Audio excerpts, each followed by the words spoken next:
Chapter 6. Burnout, Breakdown and Moral Injury. Far closer than we think. The edge of the abyss. These three things terrify me. Burnout, breakdown and moral injury. Not necessarily in that order. We should remember that none of these terms is a clinical or listed diagnosis. Many of these phenomena or syndromes don't appear in diagnostic directories such as ICD-11. That does not make them any less real. We've all seen great colleagues fall into this abyss. Some stepped away in time and came back. Some have yet to come back, and some will never come back, and that damage is real. We breathe and think, there but for the grace of... We don't or can't acknowledge that we're all at risk. We see similar things in other professions. Moral injury might be more common in healthcare, possibly due to the nature of the work, but it can affect anyone. Moral injury. In simple terms, moral injury is trauma caused by doing something or failing to do something that goes against our moral conscience or values. It also applies when we see others do this or fail to take action, or when the system is responsible. We look away or don't act.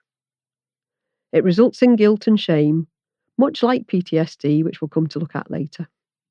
The pandemic and ongoing demands have brought moral injury closer and closer to healthcare staff more frequently. Moral injury used to feel like something rare. Now it feels entrenched and almost the norm. Those who saw the worst of the pandemic cannot unsee what they saw. The things they saw and had to do or accept gnaw right down at their very core. They question how and why. Carrying on working can seem wrong or futile. When clinical demands are high, we've nothing left to fight the system with. Equally, the staff who are constantly berated for the lack of access to care or problems with care when they have no agency to change things suffer daily.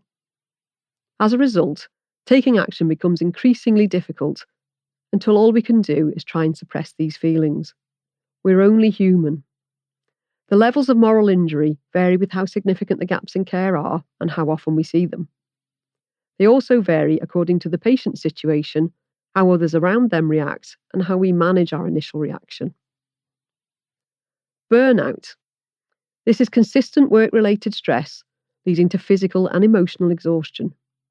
As a result, sufferers can lose their sense of identity and stop feeling any sense of accomplishment. It's different from anxiety or depression, though it also incorporates stress. 5 stages have been described. The honeymoon period. You say yes frequently when starting a new job or role. You feel energetic and excited, and you often feel good. Emerging stress. You start to experience stress symptoms sometimes. They might affect your sleep or life outside to a degree. Chronic stress. Stress affects your daily functioning, including at work. Burnout. You've reached your limit and can't function as you normally would anymore. You can obsess about work, feel numb, or have severe self-doubt. You can have intense physical symptoms, including stomach pains and headaches. Chronic burnout. You can develop such physical and emotional fatigue that you cannot maintain a minimum level of functioning, often at work and home. Work performance can be maintained until everything else has fallen apart. This is almost a breakdown, and your job may now be at risk. Breakdown. This is a period of extreme mental or emotional stress, so much so that you're unable to manage day-to-day activities. The Cleveland Clinic describes feeling stuck, overwhelmed, or incapacitated. We can all agree that we should avoid this at all costs. We should also recognise that none of us is immune and address what we can do early. That includes therapy for imposter syndrome. Imposter syndrome, moral injury, burnout and breakdown are interrelated. Imposter syndrome isn't essential for the others to occur, but it makes us more susceptible. Moral injury acts as an accelerant or catalyst, like pouring petrol on a fire. Burnout is our final warning to look out for ourselves.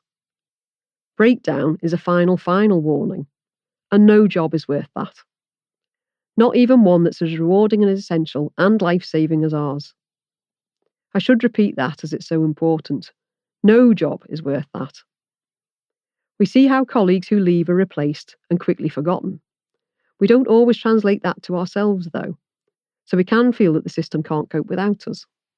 It can, it would, and it wouldn't even remember us very soon afterwards. Your family and friends love and need you forever. To them, you are irreplaceable. Put them first, get help, and work will indirectly benefit. You don't always have to say yes. You can drop things you don't enjoy. You're not responsible for the system. You're just one individual doing your best. Your most important role is at the centre of your home circle. Take a breath, step back, and start getting help.